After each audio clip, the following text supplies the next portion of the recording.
जिबीला लाळ येते, लाळ. आणि जिबीला लाळ आल्यानंतर कोणी त्यांना म्हटलं, अहो तुमच्या जिबीला लाळ आली, ती लाळ तरी आवरा तुम्ही. काय उत्तर दिलं सुंदर. शेष भगवंत म्हणतात की जिबीची जर लाळ आवरायला गेलो तर देवाचं एक नाव सुटून जाईल, म्हणून जिबीची लाळ सुद्धा मी आवरत नाही. आणि लक्षपूर्वक ऐका, त्या शेषाच्या मुखातली लाळ खाली पडते आणि खाली पडल्यानंतर त्या लाळीपासून अमृताचा कुंभ तयार होतो. आणि त्या अमृताच्या कुंभामध्ये देवर्षी नारद नव्हे तर सनकादिकांसारखे महापुरुष त्या अमृताच्या कुंभामध्ये स्नान करण्याकरता येतात. म्हणजे शेष किती पवित्र असेल विचार करा. जे शेष भगवंताचं नित्य नव्याने हजार नावं घेतात आणि म्हणून त्याला मी गळ्यामध्ये धारण केलं. अरे कोणी एकदा तर भगवान शंकराला म्हटलं, अहो तुम्हाला लाज वाटते का नाही? खुशाल तुम्ही पार्वतीला मांडीवर घेऊन बसले. भर सभेमध्ये तुम्ही पार्वती मातेला मांडीवर काय घेऊन बसतात? त्याचा भाव खूप सुंदर सांगितला. अरे पार्वतीच्या मुखामध्ये अखंड राम नाम आहे, त्या पार्वतीच्या मुखातलं राम नाम माझ्या कानावर पडावं म्हणून त्या पार्वतीला मी मांडीवर घेऊन बसतो. अशी असणारे भगवान सांब सदाशिव, त्यांना राम नाम खूप प्रिय आहे, खूप प्रिय आहे. मी काल सांगून गेलो. आणि एकदा 3 वेळा जर राम म्हटला मनुष्य तर भगवान शंकर त्याला प्रणाम करतात. तोंडातून फक्त राम नाम निघून गेलं तर भगवान शंकर त्याला प्रणाम करतात. राम नामाची ताकद किती मोठी असेल. आणि म्हणून अशा पार्वती मातेचा विवाह संपन्न झाला. आणि विवाह संपन्न झाल्यानंतर त्या ठिकाणी हिमालयाची असणारी पत्नी मैना होती ना, त्या मैनेनं पार्वतीला उपदेश देण्यासाठी एक ऋषी पत्नीला त्या ठिकाणी आणलं. आणि त्या ऋषी पत्नीनं पार्वती मातेला जो उपदेश केलेला आहे हा शिव महापुराणातील असणाऱ्या पार्वती खंडातील 54व्या अध्यायातील सर्वात महत्वाचा उपदेश आहे. कथा आपण नेहमीच ऐकत असतो, कथा चालूच असते, कथा कुठे संपत असते का? हो, हे शिव महापुराण माझ्या समोर 4 महिने सांगितलं तरी संपणार नाही. पण त्या शिव महापुराणातली असणारी स्तुती असेल, शिव महापुराणातील असणारा उपदेश असेल, हाच घेण्यासारखा आहे. त्याच्यामध्ये जो उपदेश केलेला आहे ना नारीसाठी, नारी मी सांगून गेलो त्या दिवशी, यत्र नारीस्तु पूज्यन्ते रमन्ते तत्र देवताः. जिस घर में नारी का आदर होता है उस घर में प्रभु का वास होता है. आणि म्हणून महान पतिव्रता धर्मः श्रुती स्मृतिषुणोदितः यथैव वर्णयेत श्रेष्ठो न तथन्योस्ति निश्चितम. ती असणारी ऋषीपत्नी पार्वती मातेला पतिव्रता धर्माचं असणारं पालन कसं करावं, पतिव्रता कोणाला म्हटलं जातं याचं निरूपण करत आहे. आणि मग सांगत आहे की ही पत्युर्नाम न गृह्यातम कदाचन पतिव्रताः. अरे घराला घर म्हटलं जात नाही, त्या घरातल्या गृहिणीला घर म्हटलं जातं. आपण काय म्हणतो, घराच्या 4 भितडीलाच घर म्हणतो. अरे त्या 4 भितडीच्या घराला घर नाही म्हणत, त्या घरामध्ये असणारी गृहिणी असते ना, त्या गृहिणीला काय म्हटलं जातं, घर म्हटलं जातं. ती श्रेष्ठ आहे त्या घरामध्ये. आणि म्हणून त्या गृहिणीला कसं राहिलं पाहिजे, पतीबरोबर कसं वागलं पाहिजे याचा उपदेश केलेला खूप मोठं प्रकरण आहे. चिरमतिष्ठेन द्वारे हे गच्छन्नेन परालये हे आदये तत्वं यत् किंचित कस्मै चिन्नम परेत क्वचित. इथे ह्या श्लोकामध्ये भाव सांगितलेला आहे की गृहिणी असते ना घरातली, त्या घरातल्या गृहिणीनं उंबरठ्यावर कधी बसायचं नाही. लक्षपूर्वक ऐका. आपला दरवाजा असतो ना उंबरठा, त्या उंबरठ्यावर गृहिणीनं कधी बसायचं नाही. आणि जर उंबरठ्यावर जर गृहिणी बसत असेल ना तर तिच्या जीवनामध्ये दारिद्र्य आल्याशिवाय राहणार नाही. दारिद्र्य फक्त म्हणजे संपत्तीचं नसतं, दारिद्र्य ही इच्छा आकांक्षाचं पण दारिद्र्य असतं. कोवा दरिद्रो भगवान शंकराचार्य म्हणतात प्रश्नोत्तरीमध्ये. कोण दरिद्री आहे? अरे ज्याची आशा संपली नाही तो दरिद्री आहे.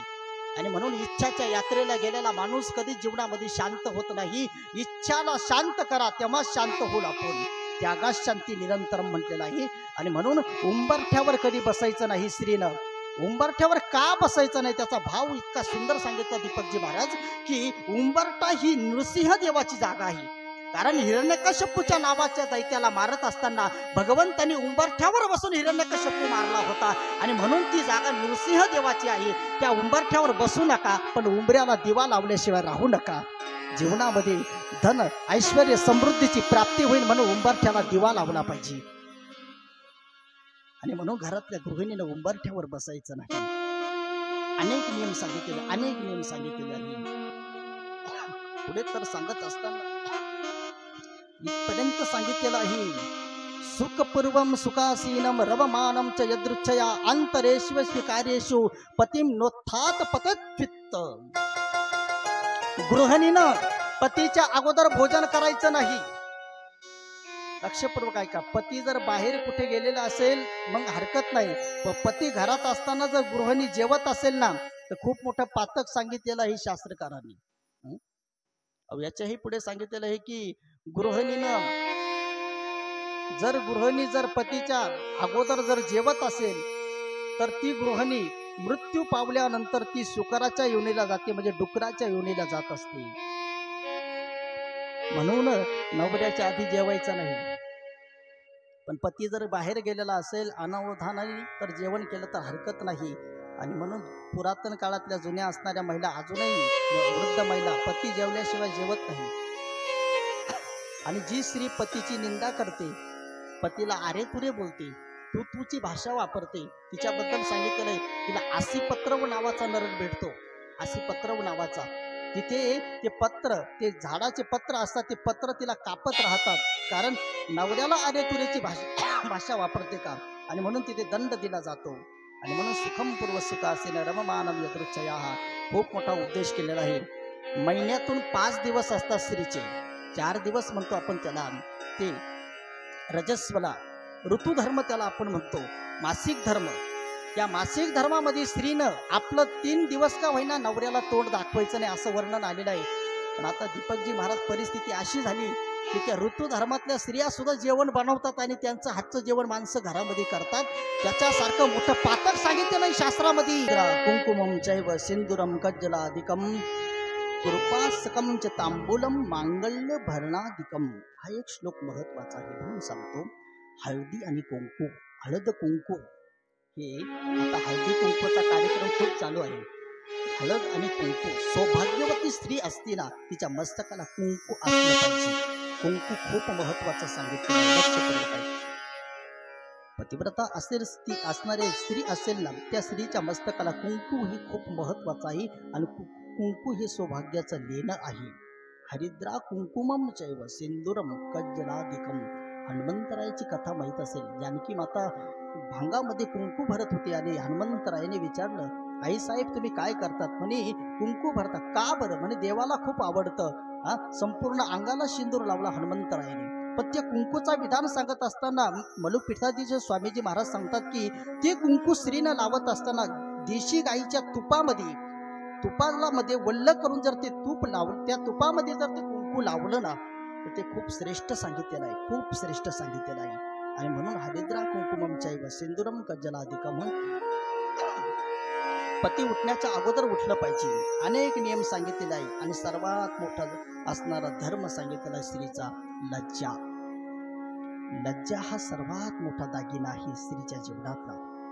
लज्जा नसेल ना तर ती स्त्री नाही. धर्माच्या 13 पत्नी श्रीमद भागवतामध्ये सांगत असताना सांगितलं लज्जा ही धर्माची पत्नी आहे. आणि स्त्रीच्या ठिकाणी जर लज्जा नसेल तर ती स्त्रीच नाही, स्त्री होऊच शकत नाही. प्रसंग अनवधानाने आठवला म्हणून सांगून जाईल. भगवान राघवेंद्र परमात्मा जानकी मातेबरोबर रात्रीच्या वेळेला शयन कक्षेमध्ये आल्यानंतर जानकी माता भगवंताला म्हणते, रामचंद्र प्रभूंना, देवा अहो तुम्ही पुरुष असून जर एवढे सुंदर आहात, लीलांबुज श्यामल कोमलांगम, किती सुंदर आहात तुम्ही, किती मनमोहक आहात, तुमची असणारी छबी किती सुंदर आहे. देवा तुम्ही जर स्त्री असता तर किती सुंदर असतात. कोण म्हणतं जानकी भगवंताला.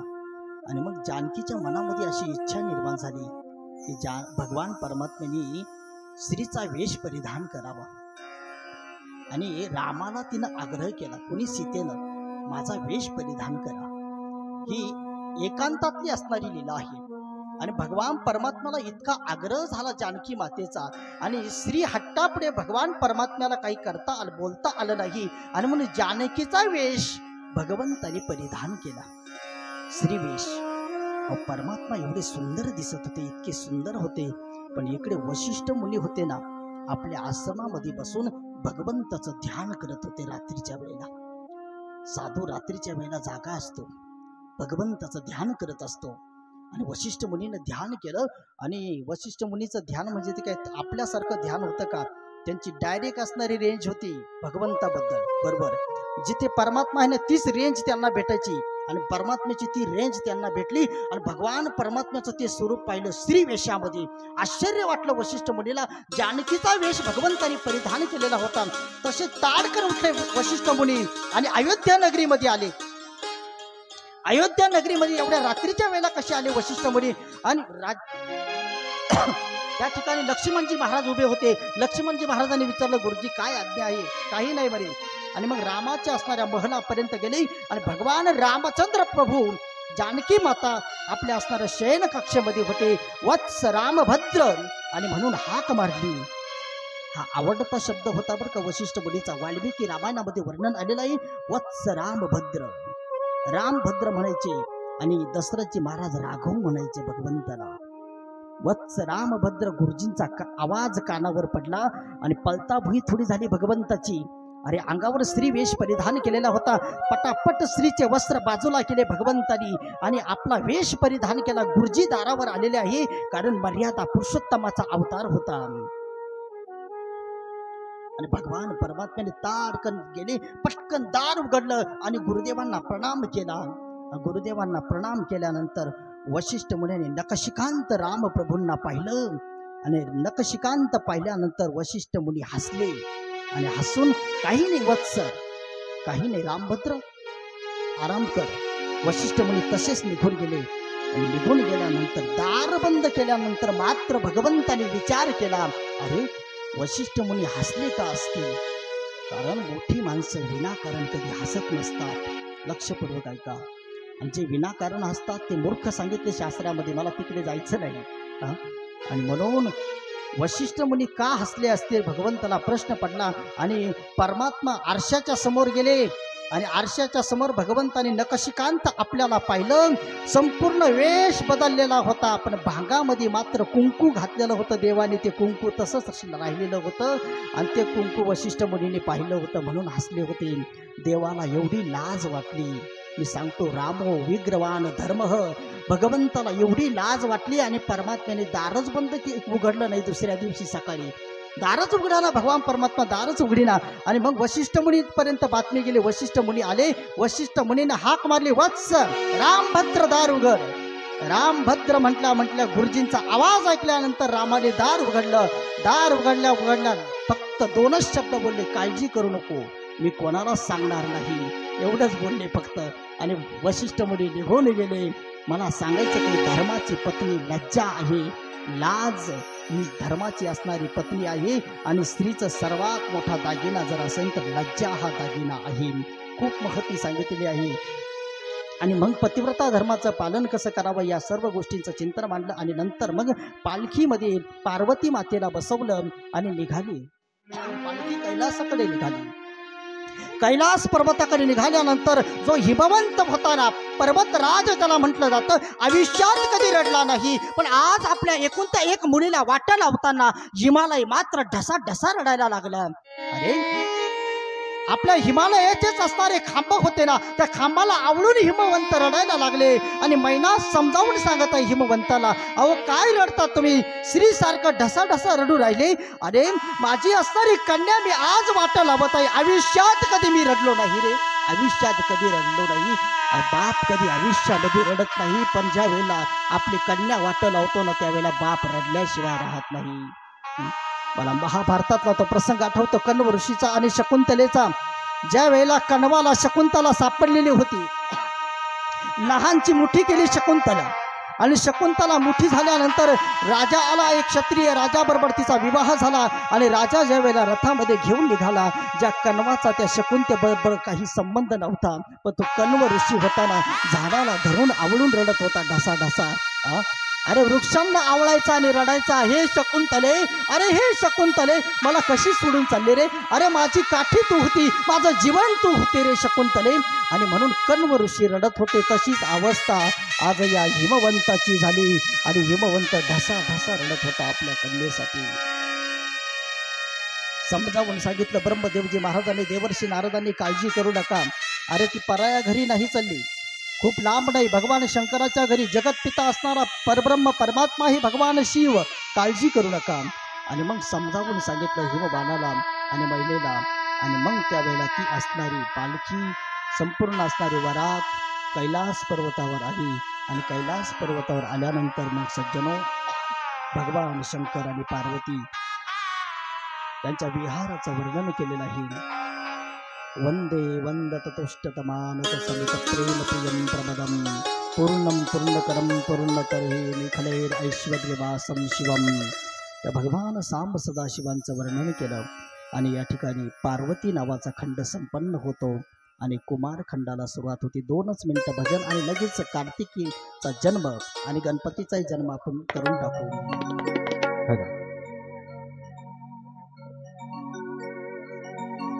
2 मिनिटं आपल्या जागेवर सर्वांनी उभे राहा. उभं राहा. उभं राहा.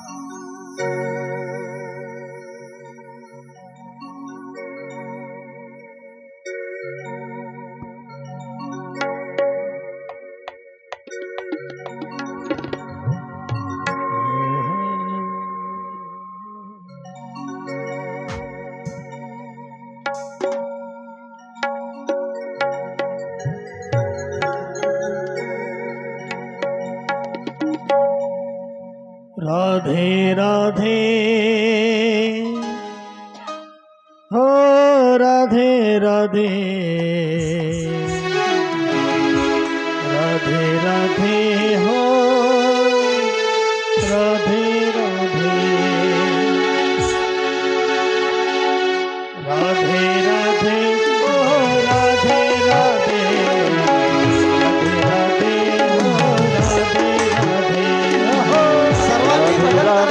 हो राधे राधे राधे राधे हो राधे राधे राधे राधे हो राधे राधे राधे हो राधे राधे राधे राधे हो राधे राधे राधे राधे हो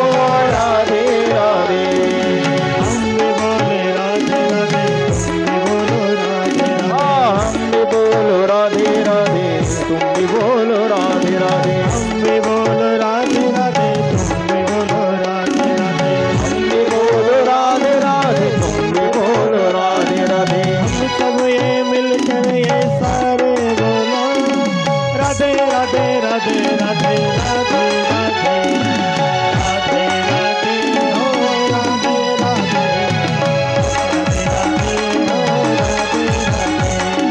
राधे राधे हो राधे राधे राधे राधे हो राधे राधे.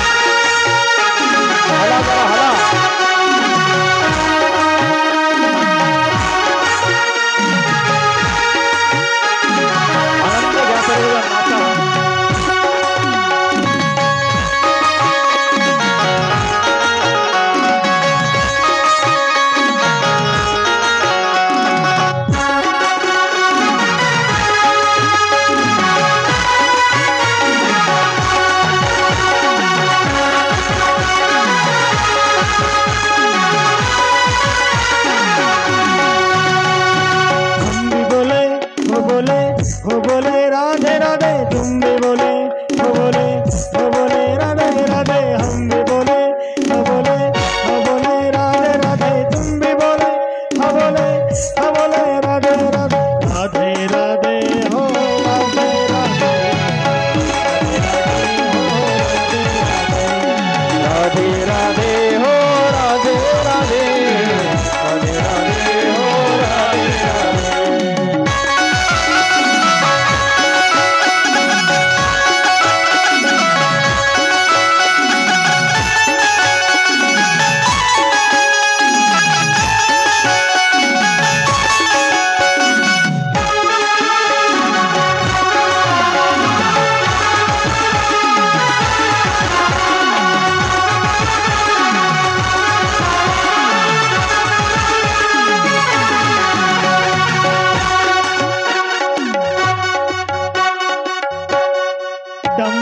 डम डम डमरूवाला डम डम डम डम डमरूवाला पार्वती पती कैलासवाला उखड़ तिसरा दलाल दर्शन उखड़ तिसरा दलाल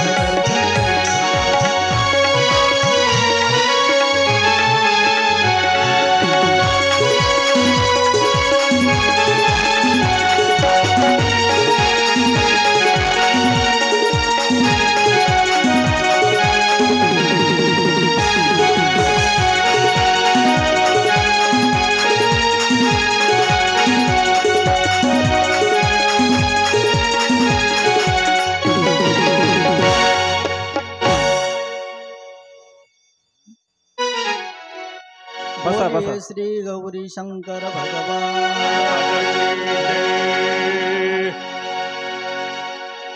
मुहूर्त सेवा महान सच्चीव कैलास समागते देवा स्वविषयं प्राप्त हर्षर निर्भर मानसा कैलास पर्वतावर भगवान शिव आणि पार्वती माता एकत्रित झाली आणि एकत्रित झाल्यानंतर मग भगवंताच्या विवाहाचं वर्णन केलं.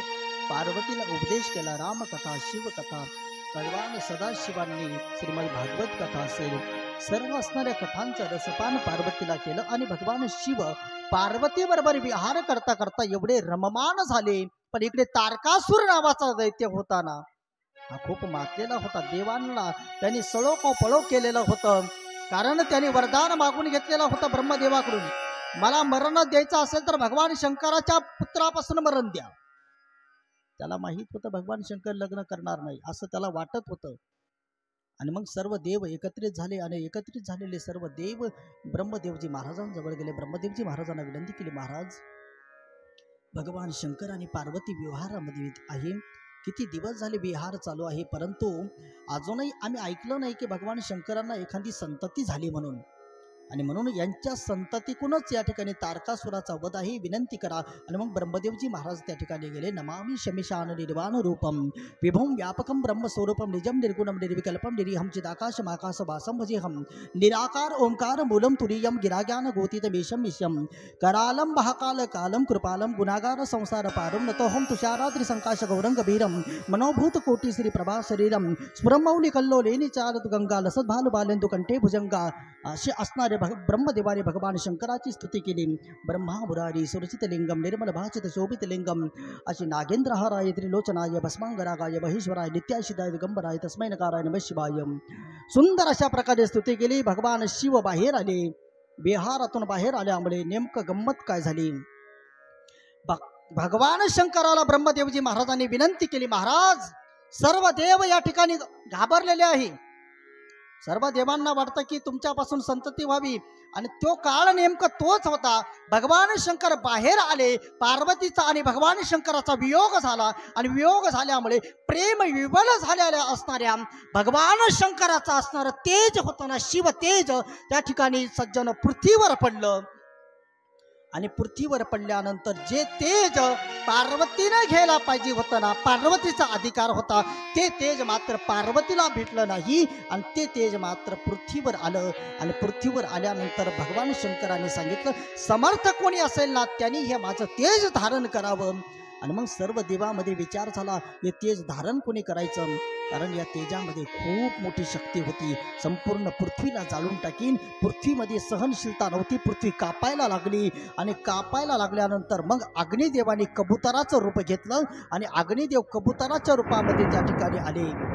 आणि कबुतराच्या रूपामध्ये अग्निदेवाने ते शिव तेज होताना भगवान शंकराचं अमोघ असणारं तेज ते अग्निदेवाने कबुतराच्या रूपामध्ये आपल्या पोटामध्ये घेतलं.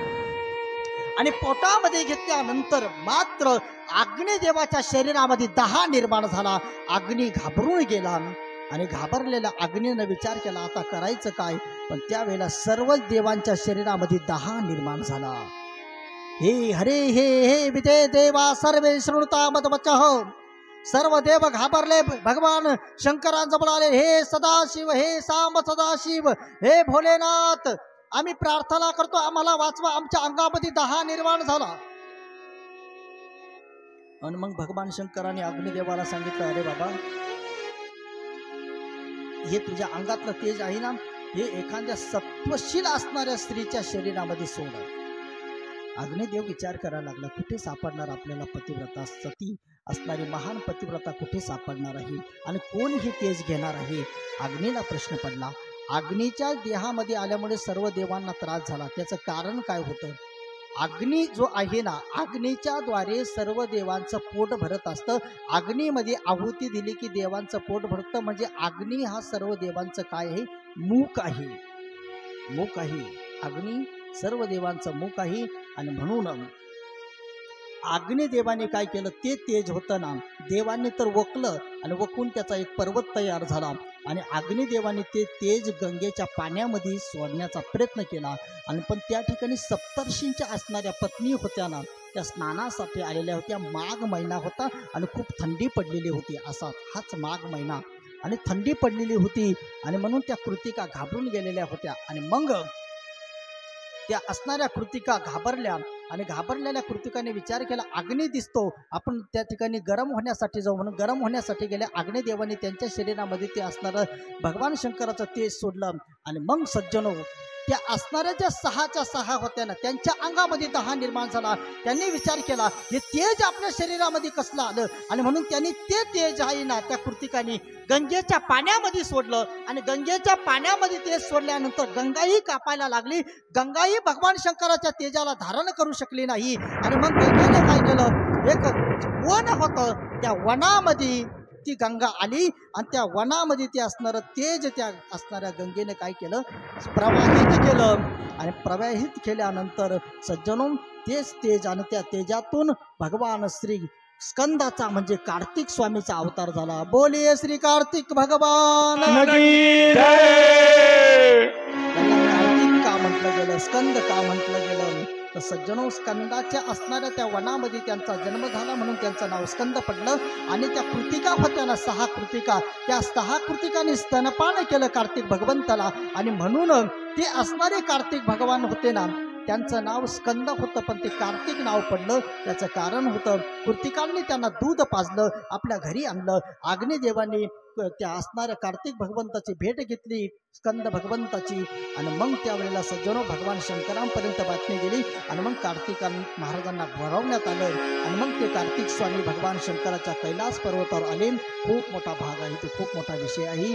आणि मग त्या ठिकाणी अशा असणाऱ्या मार्गशीर्ष महिन्यामध्ये शुक्ल षष्टीला कार्तिक स्वामींचा जन्म झाला. आणि ते कार्तिक स्वामी सज्जनो कैलास पर्वतावर आले. आणि कैलास पर्वतावर आल्यानंतर सर्व देवांनी स्तुती केली. आणि स्तुती केल्यानंतर मग इकडे तारकासूर नावाचा दैत्य होता ना, त्या तारकासुराबरोबर युद्ध करायचं होतं. म्हणून सर्व देवाला तारकासुराने ललकारलं. आणि ललकारल्यानंतर मात्र मग भगवान शंकराचा धावा केला, महाराज तुम्ही काहीतरी करा. भगवान शंकर आले, विष्णू आले. आणि मग त्या ठिकाणी कार्तिक स्वामीला पुढं केलं. आणि कार्तिक स्वामीला पुढं करून तारकासुराबरोबर त्या ठिकाणी घनघोर अशा प्रकारचं युद्ध कसं संपन्न झालं ते आपण इथे पाहणार आहे. 2 मिनिटं भगवंताचं भजन आणि कार्तिक स्वामीचं आणि तारकासुराचं आगमन या ठिकाणी होणार आहे.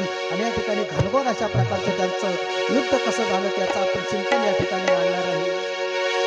ओम नमः शिवाय, ओम नमः शिवाय, ओम नमः शिवाय, ओम नमः शिवाय, ओम नमः शिवाय, ओम नमः शिवाय, ओम नमः शिवाय, ओम नमः शिवाय, ओम नमः शिवाय, ओम नमः शिवाय, ओम नमः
सर्वभूत भयंकर वीरभद्राला सुद्धा पराभूत केलं होतं तारकासुराने. युद्धामध्ये भगवान विष्णूलाही पराभूत करून तारकासुराने भगवान विष्णूवरही या ठिकाणी विजय मिळवलेला होता. असा असणारा तारकासुर वैतानिकम समाश्रित्य तथाख्येतरम सत्तमः आणि प्राप्तम च सहस्रामश्रित्य शक्त्या शक्ती विजग्नतः या पृथ्वीवर मला पराभूत करणारा जन्माला येणार आहे असं तारकासुराला वाटत होतं. पण ज्या वेळेला सर्व देवांनी स्कंदाची स्तुती केली आणि भगवान सांब सदाशिवांना सांगितलं की जोपर्यंत कार्तिक येत नाही तोपर्यंत या तारकासुराचा वध होणार नाही. आणि म्हणून महाबलम प्रकृतावंत परस्पर वदांशित न हो. आणि मग त्या ठिकाणी कार्तिक स्वामी आले, सर्व देव आलेले आहे आणि कार्तिक स्वामीचा आणि तारकासुराचा असणारा घनघोर युद्ध सुरू झाले.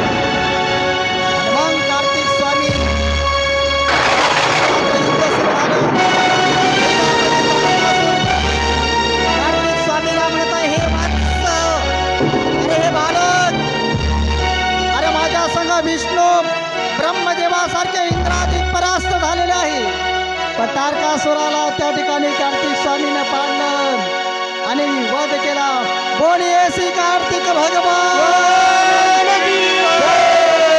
स्कंद भगवान हर हर हर हर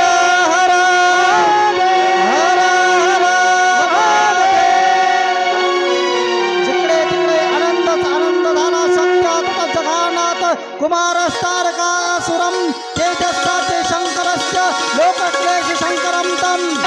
तारकासुराचा वध कार्तिक स्वामीने केला आणि संपूर्ण असणारी नगरी, संपूर्ण असणारं विश्वत्रलोक्य आनंदित झालं आणि सर्व देव कार्तिक स्वामीची स्तुती करायला लागलं आणि भगवान शंकरांचं असणारी स्तुती करायला लागले. त्या कार्तिकांना त्या वेळेला स्वामी हे नाव पडलं. कारण तारकासुर नावाचा दैत्य या विश्वामध्ये त्रिभुवनामध्ये कोणाकडूनही पराभूत होत नव्हता. पण कार्तिक स्वामींनी त्याच्यावर विजय मिळवला आणि कार्तिकांचं नाव स्वामी हे पडलं. आणि म्हणून अशी असणारे कार्तिक स्वामी महाराज त्यांनी अनेक दैत्यांचा वध केला. आणि सज्जनो, त्या ठिकाणी भगवान शंकराची स्तुती झाली. भगवान शंकराच्या असणाऱ्या नामाचा जप आओ महिमा गाए भोलेनाथ की, भक्ति में खो जाए भोलेनाथ की. आओ महिमा गाए भोलेनाथ की, भक्ति में खो जाए भोलेनाथ की. भोलेनाथ की जय, शंभुनाथ की जय, दीननाथ की जय, बद्रीनाथ की जय. आओ महिमा गाए भोलेनाथ की.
दासी की बोलिए श्री गौरी शंकर भगवान की जय। कार्तिक स्वामी भगवान कार्तिक स्वामींचं असणाऱ्या अनेक कथेचं चिंतन या शिव महापुराणामध्ये आलेलं आहे. आपली वेळ संपलेलीच आहे. भगवान साम सदाशिव आणि कार्तिक स्वामींची स्तुती केली. लक्षपूर्वक ऐका. कार्तिक स्वामींचं पूजन, कार्तिक स्वामींची असणारी स्तुती, किंबहुना हे तारकासूर आणि कार्तिक स्वामींचं असणारं युद्ध, या अनेक प्रसंगाचं चिंतन जो कोणी श्रोता श्रवण करतो आणि जो वक्ता याचं वर्णन करतो ना, ते असणारे दोघेही भाग्यवान आहे.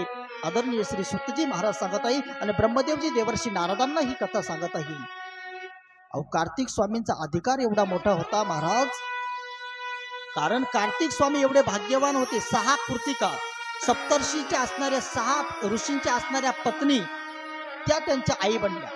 पार्वती माता आई बनली, अग्निदेव त्यांचे पिता बनले, भगवान शंकर त्यांचे पिता बनले. एवढ्या सर्व लोकांचा आशीर्वाद कार्तिक स्वामींना होता. आणि त्या अधिकाराचं असणारं वर्णन करतात ज्या वेळेला कार्तिक स्वामीची आणि विश्वामित्रजी महाराजांची भेट झाली.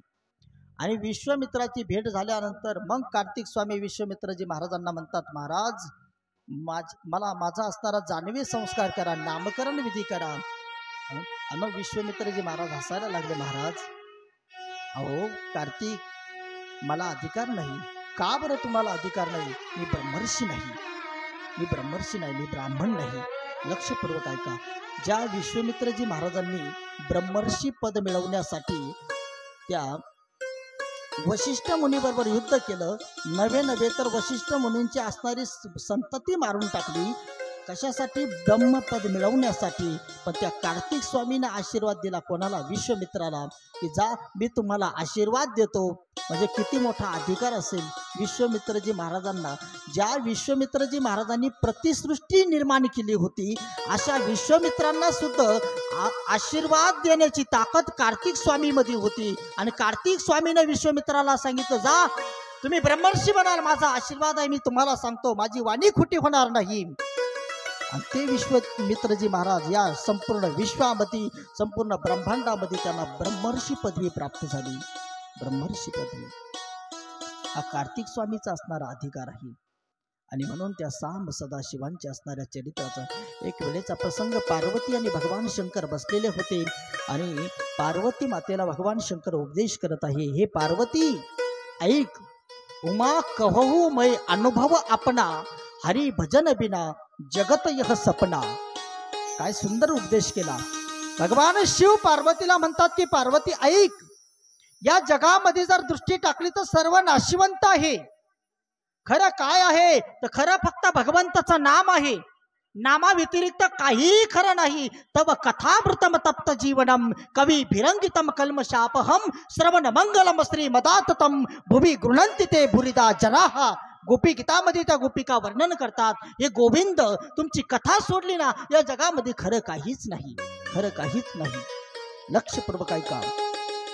आणि म्हणून ब्रह्मलीन स्वामी राम सुखदासजी महाराज सांगायचे, अरे जगामध्ये सर्व गोष्टीमध्ये मिलावट झालेली आहे, सर्व गोष्टीमध्ये मिलावट आहे. प्रापंचिक गोष्टीमध्ये तर मिलावट आहे, पण पारमार्थिक गोष्टीमध्ये पण मिलावट आलेली आहे. पण लक्षपूर्वक ऐका. मी कथा सांगत आहे, मी कथा जर सांगत असलो, पण मी माझ्या मनाचं कधी कधी काहीतरी त्याच्यात सांगत असतो. ती मिलावट आहे. मिलावट आहे म्हणजे सत्य नाही. पूर्णतः सत्य पाहिजे तसं नाही. पण लक्षपूर्वक ऐका.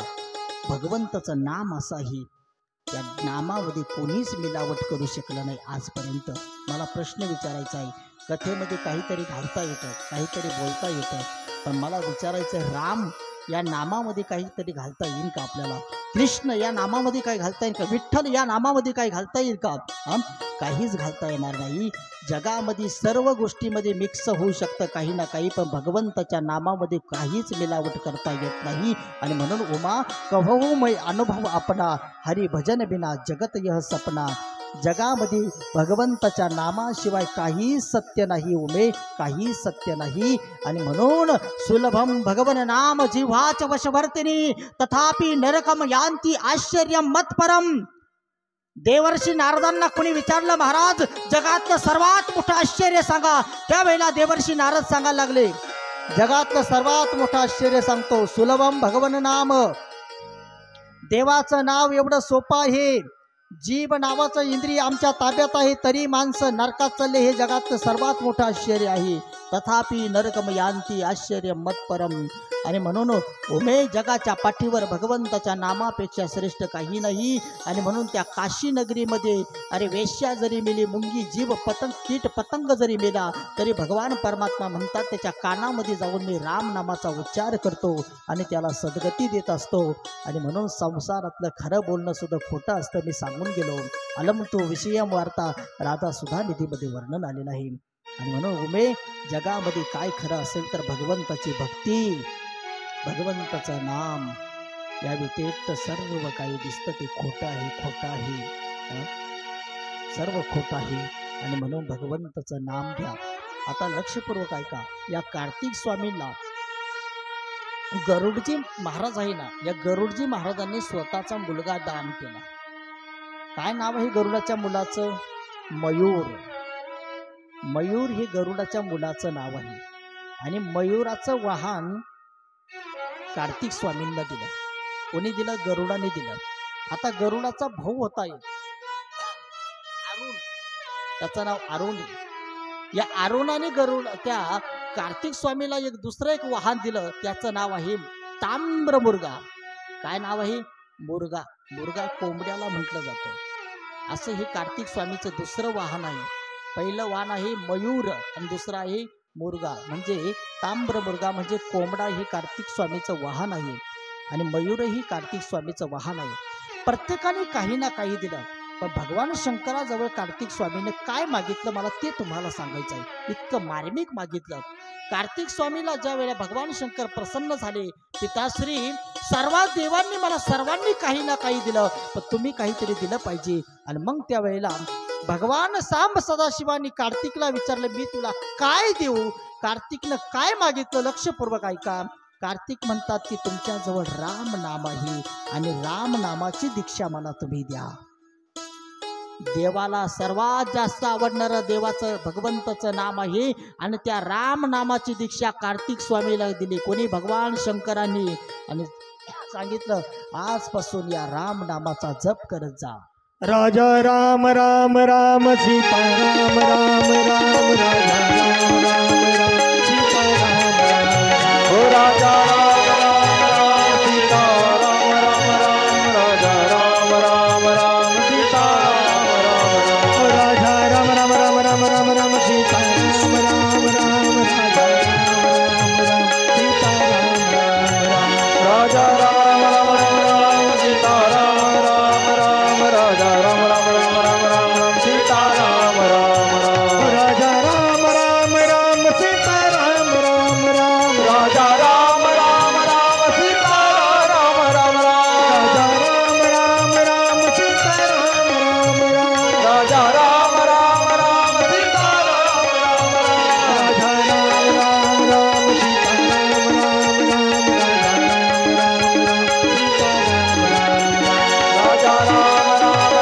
सीता राम राम राम राजा राम राम राम सीता राम राम राम सीता राम राम राम. राजा राम राम राम सीता राम राम राम राजा राम राम राम सीता राम राम.